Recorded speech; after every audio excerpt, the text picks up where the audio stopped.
இன்னைக்கு tiffin recipe வந்து அரிசி உப்புமாவும் கல்யாண மசியலும் இல்லை. ஆமாம், கல்யாண மசியலில் வந்து என்னென்ன கத்திரிக்காய், தக்காளி, கேரட் போட்டிருக்கேன். தக்காளி, கேரட், பரங்கிக்காய்.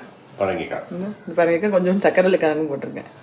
உருளைக்கிழங்கு இல்லை, சக்கரை கிழங்கு போட்டிருக்கேன். அதான் சக்கரை கிழங்கு போட்டிருக்கேன். ஸோ இதுமாதிரி எல்லா காயும் வந்து கத்திரிக்காய் ஜாஸ்தியாக போட்டிருக்கேன். கத்திரிக்காய், பரங்கிக்காய், கேரட்டு, தக்காளி 2, இது சக்கரை கிழங்கு. நம்ம என்ன காய் இருக்கோ அதில் அதை வச்சு பண்ணுறது. ஆக்சுவலாக அதில் நான் அந்த கல்யாணத்தை வந்து எல்லா காயும் சேர்த்து பண்ணுவேன். மசியல் செப்பரேட்டாக பண்ணுவோம். நம்ம ஒன்றும் இது இல்லை, சாதாரண தான். மசியல் என்னென்னா பைத்தம்பருப்பு வெந்ததுக்கப்புறம் இந்த காயெல்லாம் போட்டு அதையும் வேக வச்சுட்டு இப்போ பண்ணது. அரிசி உப்புமாவுக்கு வந்து 2 அழாக்கு வந்து அரிசி எடுத்துட்டுருக்கேன். பச்சரிசி நல்லா ஒரு பெரிய கை அளவுக்கு துவரம்பருப்பு, மிளகு 2 டீஸ்பூனு, அவ்வளோதான். அது வந்து நல்லா களைஞ்சிட்டு இது ஜலம் வடி விட்டுருக்கேன். அது மிக்சியில் போட்டு நைஸாக ரவை மாதிரி பண்ணிக்கிறேன். அப்புறம் தாளிக்கிறதுக்கு எடுத்து வச்சுருக்கேன். இங்கே வந்து இந்த பைத்தம்பருப்பை போட்டிருக்கேன்.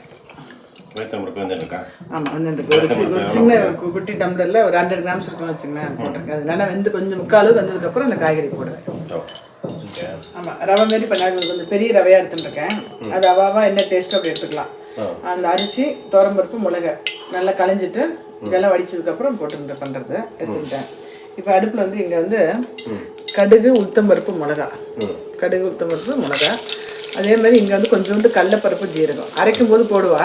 இன்னும் போடல, தனியாக விட்டு போட்டுருந்தேன். இதெல்லாம் இதானதுக்கப்புறம் ஜலம் விட்டு இது பண்ண வேண்டியதான்.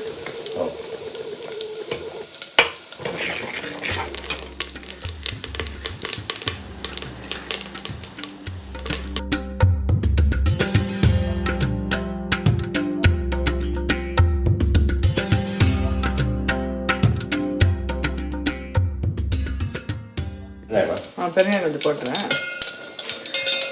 ஆயிடுச்சு. இதெல்லாம் நல்லா வந்து இதாகிட்டு தாளிச்சுட்டேன். ஜலம் வந்து 1க்கு 2. நம்ம எவ்வளோ ரவை எடுத்துருக்கோமோ 1க்கு 2 நல்லா கொதிக்கட்டும்.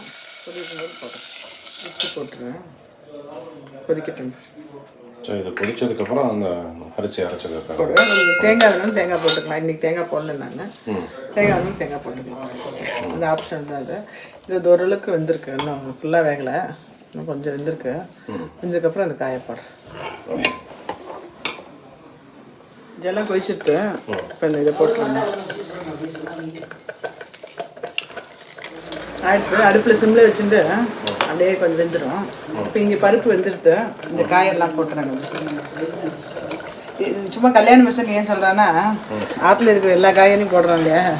அதனால இல்லைன்னா மசியல் நல்லா இருக்கும். ஆனால் அது எல்லா காயும் போட்டு தக்காளி, இந்த சக்கரை கிழங்கு, கேரட்டு, கத்திரிக்காய், எல்லா காயும் போட்டால் அது வந்து அவியல்னு சொல்லுவாங்க. இல்லை, மசியல் குழம்புப்பொடி போடுறோம் இல்லையா, அப்போ சாம்பார் பொடி போடுறேன். இதில் இப்போ அவியல் வந்து பருப்புனா கிடையாது. இதில் வந்து பைத்தம்பருப்பு போட்டிருக்கோம். ப்ளஸ் இப்போ இது வந்து கொஞ்சம் இதானே இப்போ சாம்பார் பொடியும் மஞ்சள் பொடியும் போடுவேன். சிவப்பாக இருக்கிறது என்னது? இதுவா? இல்லை, கேரட். இது ஊட்டி கேரட் சொல்லுவாள்ல, இந்த கேரட். நல்வாலாம் பண்ணுறதுக்கு அந்த கேரட். இப்போ இந்த சீசன் இந்த கேரட் நிறைய கிடைக்கும் ஃப்ரெஷ்ஷாக. அந்த கேரட் சிவப்பு கலர் இருக்கும். ஆமாம், தர்பூசணி மாதிரி. ஆமாம், நல்லா இருக்கும். டேஸ்ட்டாக அல்வா பண்ணால் சூப்பராக இருக்கும்ல. அது நான் இப்போ கிடைக்கிறதுனால அந்த கேரட் வாங்கினேன். இது வந்து தக்காளி, இது பரங்கிக்காய், இது கத்திரிக்காய், அப்புறம் வந்து சக்கரை கிழங்கு கொஞ்சம் போட்டுட்டு இது கொஞ்சம் அப்படியே எங்கள் சாம்பார் பொடி போடுறேன். கொஞ்சம் இதாகட்டும். இது வந்து இந்த இது மாதிரியும் பண்ணலாம்ல, கொச்சு மாதிரியும் பண்ணலாம்ல. கொஸ்துன்னு சொல்லுவோம், மசியல் நம்ம மசியல்னு சொல்லுவோம். இல்லை, கொச்சுன்னா ஆக்சுவலி இது வந்து கத்திரிக்காய் வந்து சுட வைக்கிறது இல்லையா? இல்லை, அது இது கல்யாணத்துலலாம் இந்த மாதிரி தான் பண்ணுவோம். அப்படியா? ஆமாம், இதுக்கும் கொஸ்து தான் சொல்லுவோம். நம்ம மசியல்னு சொல்கிறோம். நம்ம சித்ரோன்னு சொல்லுவேன். பட் இது வந்து இந்த அரிசி உப்புமாக்கு, ஈவன் இட்லி தோசைக்கும் நல்லா இருக்கும். அவரோட இட்லி தோசை கூட சூப்பராக இருக்கும். ஜென்ரலாக அரிசி உப்புமா, புளி உப்புமாக்கு இந்த மாதிரி மசியல் கொச்சு இல்லை? ஆமாம். மஞ்சள் போட மறந்துட்டேன். கொஞ்சம் மஞ்சள் போட்டுட்டு உப்பு போட்டேன். அதேமாரி இந்த சாம்பார் பொடி 1 டீஸ்பூன் காரத்துக்கு போட்டுட்டு அந்த பச்சை வாசனை எல்லாம் போட்டோம். முக்கால் வெந்திருக்கு காய்.